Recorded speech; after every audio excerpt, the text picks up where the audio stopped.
Local 4 News starts now with a breaking news alert. Thank you for joining us. We start with breaking news tonight out of Newport down in Monroe County. A large police presence is at the Swan Boat Club off Branch Show Road. Our crews have seen several emergency helicopters taking off and landing in the area. Let's get right to Jacqueline Francis. She is live near the scene. Jacqueline, what can you tell us?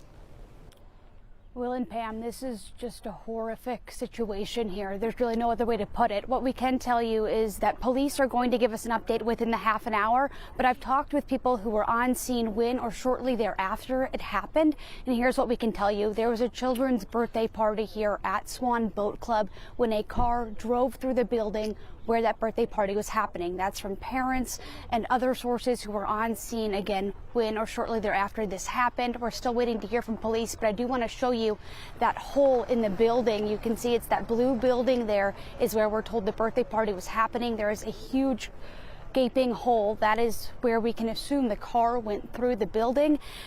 We know that there were multiple ambulances here. There were helicopters, medical airlifting people out of this boat club area, taking them to area hospitals. We don't know the extent of injuries. We do not know how many people were hurt. We can tell, though, by the police presence that this was a serious situation. It's still ongoing. The Monroe County Sheriff's Office is going to be handling this investigation.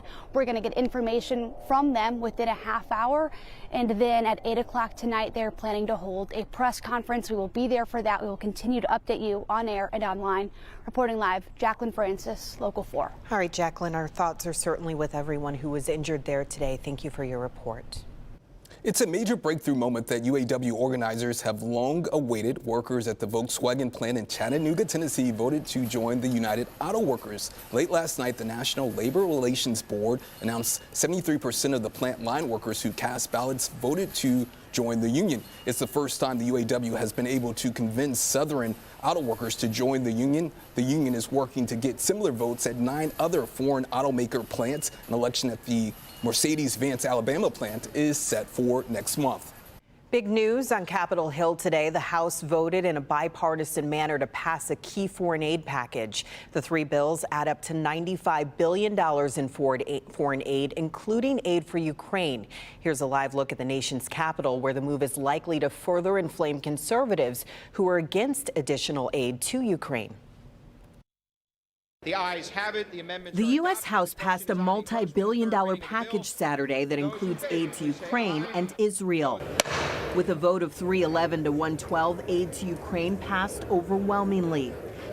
With the vote on Ukraine security aid, we rededicate ourselves to who we are. In 2 years, we'll celebrate the 250th anniversary of this country, this freedom, this democracy, which would not have happened without money from the Netherlands, money from France, guns from France, a navy from France. The $95 billion package includes funding for Ukraine, Israel, and the Indo-Pacific region. After months of resisting putting a foreign aid bill on the House floor, Speaker Mike Johnson finally moved to advance a package this week. We know the urgency in Ukraine and in Israel, and we are going to stand by Israel, our close ally and dear friend, and we're going to stand for freedom and make sure that Vladimir Putin doesn't march through Europe. The move could cost Johnson his role as House Speaker, with some hardline conservatives against further aid to Ukraine and threatening to oust him as Speaker. I don't know how much longer our members are going to tolerate the Republican Speaker that we elected to pass our agenda in the House. We don't know. I don't know how long people are going to tolerate this because he's doing nothing but serving the Democrats. The bills will be combined into one amendment and now go to the Senate. Included in the package of bills that passed today, a piece of legislation that could ban TikTok in the United States.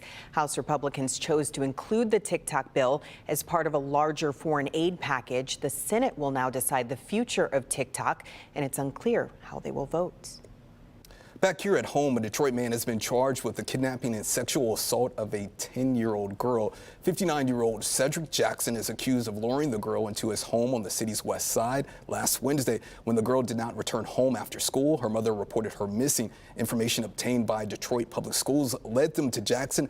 A DPS police officer took Jackson into custody.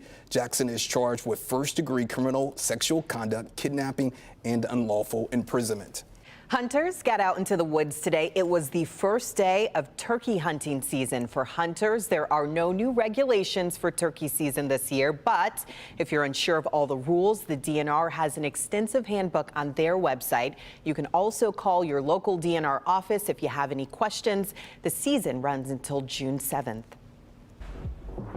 We are just days away from seeing hundreds of thousands of football fans packed around that stage in downtown Detroit for the NFL draft. It will be the first time Detroit has hosted one of the NFL's biggest events. And as the clock ticks closer to the start of the first round on Thursday, the city and NFL organizers are still working hard to build excitement ahead of kickoff.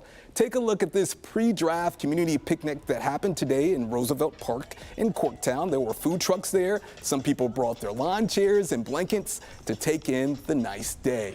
While many are excited for the draft, drivers are not excited for the dozens of road closures that have been rolling out over the past few weeks. Today, the latest wave of closures went into effect. Starting today, both sides of Woodward around Campus Martius are going to be closed.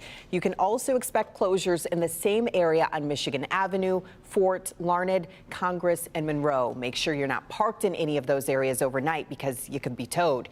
We have a complete list of closures and details over on our website for you. Click on Detroit.com.